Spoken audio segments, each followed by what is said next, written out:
السلام علیکم، خوش آمدید۔ امید ہے آپ سب خیریت سے ہوں گے۔ آج کے لیکچر میں فضائل سورہ واقعہ کے بارے میں ڈیٹیل سے بتایا جائے گا۔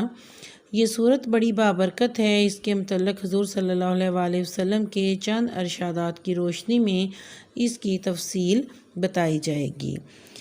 حضرت ابن مسعود رضی اللہ تعالیٰ عنہ سے روایت ہے کہ رسول صلی اللہ علیہ وآلہ وسلم نے فرمایا کہ جو آدمی ہر رات سورہ واقعہ پڑھے گا اسے کبھی فاقہ نہ ہوگا۔ اسی طرح ایک دفعہ حضرت ابن مسعود رضی اللہ تعالیٰ عنہ بہت زیادہ بیمار ہو گئے کہ موت کے قریب کا ٹائم آنے والا تھا، مرض الموت میں مبتلا تھے۔ حضرت عثمان آئے اور ان کی عیادت کے لیے اور ان سے فرمانے لگے کہ اگر آپ مناسب سمجھیں تو میں اپنے خزانے میں سے کچھ آپ کو عطا کر دوں۔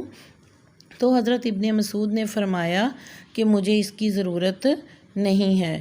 حضرت عثمان نے فرمایا کہ آپ کی بیٹیاں ہیں، بچیاں ہیں، بعد میں ان کے کام آئیں گی یہ چیزیں۔ حضرت ابن مسعود نے فرمایا کہ آپ بچیوں کے متعلق فکر نہ کریں، میں نے اپنی بیٹیوں کو حکم دیا ہے کہ ہر رات سورۃ الواقعہ کو پڑھا کریں، کیونکہ رسول صلی اللہ علیہ وآلہ وسلم نے فرمایا ہے جو آدمی ہر رات سورۃ الواقعہ پڑھے گا اسے کبھی فاقہ نہ ہوگا۔ تو انشاءاللہ میری بیٹیاں اس چیز سے محفوظ رہیں گی۔ حضرت انس رضی اللہ تعالیٰ عنہ سے روایت ہے کہ انہوں نے رسول صلی اللہ علیہ وآلہ وسلم کا یہ ارشاد گرامی نقل کیا کہ سورۃ الواقعہ تو نگری کی صورت ہے، لہٰذا اسے پڑھو اور اپنی اولاد کو سکھاؤ، کیونکہ یہ عورتوں کو پڑھنی چاہیے تاکہ ان کے گھر میں برکت رہے۔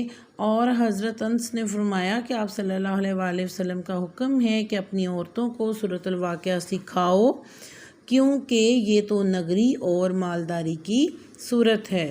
جو شخص اسے روزانہ 41 بار پڑھے اس کی روزی فراخ ہو جائے گی، اور 1 سال تک یہ عمل جاری رکھے، کیونکہ اسے روزانہ پڑھنے والا غنی ہو جاتا ہے اور کبھی فاقے کا شکار نہیں رہتا۔ اگر اس سورت کو قبرستان میں جا کر اپنے مرحوم کی قبر کے سرہانے کی طرف بیٹھ کر پڑھا جائے اور اس کے بعد اس مرحوم کی بخشش اور نجات کی دعا کی جائے تو انشاءاللہ وہ عذاب قبر سے نجات پائے گا، مگر اس عمل کو 40 روز تک مسلسل کرنا چاہیے۔ اگر کسی شخص کی پیداوار میں نقصان ہو جاتا ہو تو اسے چاہیے کہ اس سورت کو 3 مرتبہ پڑھے اور بیج بونے سے پہلے بیجوں پر دم کرے، ان کے بعد ان بیجوں کو کاشت کرے، انشاءاللہ پیداوار میں اضافہ ہوگا اور فصل آفتوں سے محفوظ رہے گی۔ اگر کسی عورت کے ہاں بچہ پیدا ہونے والا ہو تو اس سورت کو تھوڑے سے پانی پر 7 مرتبہ پڑھ کر دم کر کے پلائیں، انشاءاللہ ولادت میں آسانی ہو جائے گی۔ تو قرآن پاک کی ہر سورت کی اپنی اہمیت ہے۔ تو آپ کو یہ ویڈیو اچھی لگے تو میرے چینل کو سبسکرائب کریں، ویڈیو کو شیئر اور لائک کریں۔ تھینک یو، ٹیک کیئر، اللہ حافظ۔